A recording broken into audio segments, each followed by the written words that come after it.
Well, hey fans, welcome back to another streaming review, and today we're talking about Cobra Kai Season 6 Part 2. So, Cobra Kai Season 6 Part 2 picks up pretty much where the Part 1 left off. You got the Eagle Fang and Miyagi-Do karate. They have combined into one dojo, and they have to pick who's going to be in the Sekai Taikai. Of course, they picked in the last part of the season the 6 fighters that they're taking. So, I had a guess of the 3 boys and the 3 girls who would go.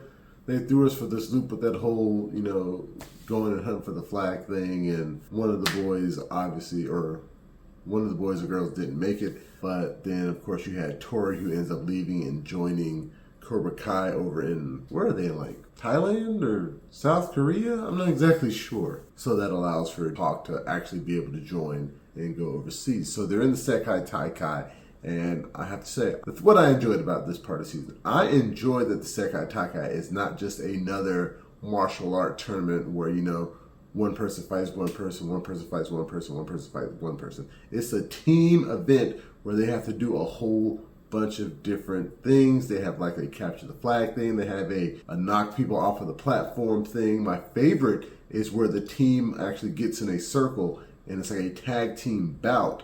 And you can tag each other in to get the most points. So if you're tired, you tag your partner in, and then they go in and fight for you. I really enjoyed that.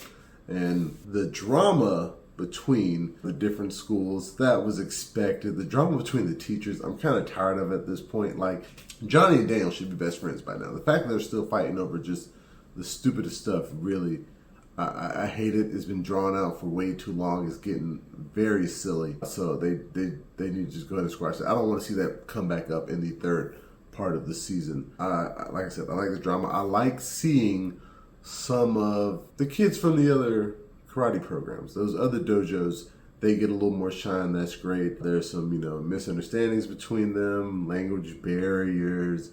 They're all still, 17, 18, 19 years old, So a lot of that, young stuff is going on. So I enjoy that. Like I said, I enjoy what the Sekai Taikai turned out to be. I like that we're getting to learn a little bit more about Mr. Miyagi's past that we did not know about.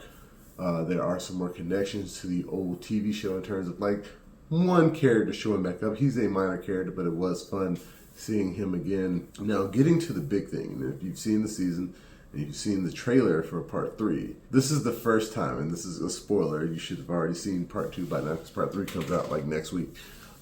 Somebody dies. I think this is the first person to actually die in a Karate Kid franchise event. Like, there's a big brawl. There's always some big brawl in the season.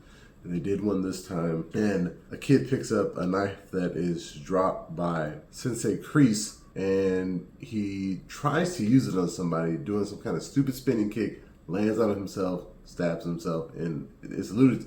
We will find out next season, but it's alluded to that, yeah, he died. This kid dies. A child has died, and wow, that they had the balls to go there, and I thought that was very interesting. It was a very tragic and poignant way to end this part of the season. So, and we'll see how they move forward. Like I said, I like all the characters. Robbie's still great. Hawk is still great. Miguel, still great. Tori.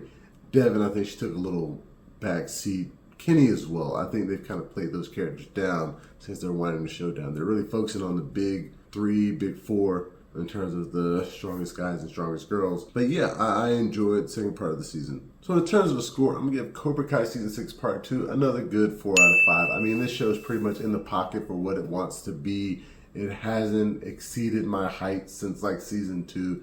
And it has jumped the shark. But it is what I expect at this point. Now, we'll see if Part 3 blows my mind and turns it around, because they still have that movie coming out.